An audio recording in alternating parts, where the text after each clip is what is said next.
Hi, we're at the 2016 Practical Classic and Restoration Show, and I'm here with Danny Hopkins.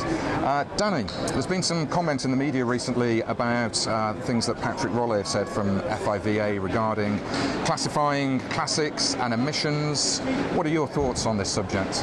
I got the press release through to the office when it came out, and it's a very contentious subject, and I think we need to approach it with great caution. However, the first thing I'll say about it is it's very, very dangerous to create what is essentially policy through a press release, because nobody's been consulted, especially in Britain.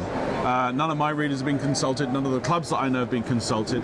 So to roll out what appears to be a blanket definition for what a classic car is, without having consultation and without having agreement, I think is very dangerous, because people outside the industry will look at it and think, well, that's what a classic car is, and we're going to act accordingly, possibly legislate accordingly, possibly exclude accordingly, and that's hugely dangerous for everybody. When it came down to the specific wording of that particular press release, there are a number of issues around what counts as modified, because the statement says that a classic car isn't modified, isn't used every day, is in good condition, is over 30 years old. Well, how do you define good condition? How do you define modified? How do you define used every day?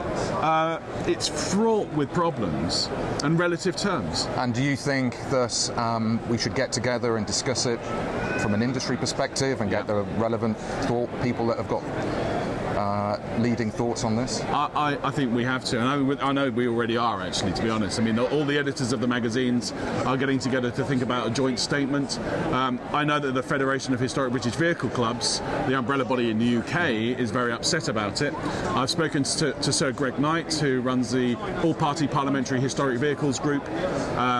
He's actually quite exercised by it, but he says that really we need to be definitive about what we do here, and the simple way of getting around it is by basing your definition of a historic vehicle on what's on the V5. So the rolling 40-year exemption, which creates a historic vehicle when it's 40 years old, is all the proof you need. It's a simple definition. Now, you can have an argument about whether it should be 25 years or 40 years, but at least you're not having an argument about whether it's been modified if it's got radial tyres or not. So it's a much simpler, clearer definition, imperfect as it is. Okay, well, thank you very much for your thoughts, Danny. No problem. Watch this space and look out for further news.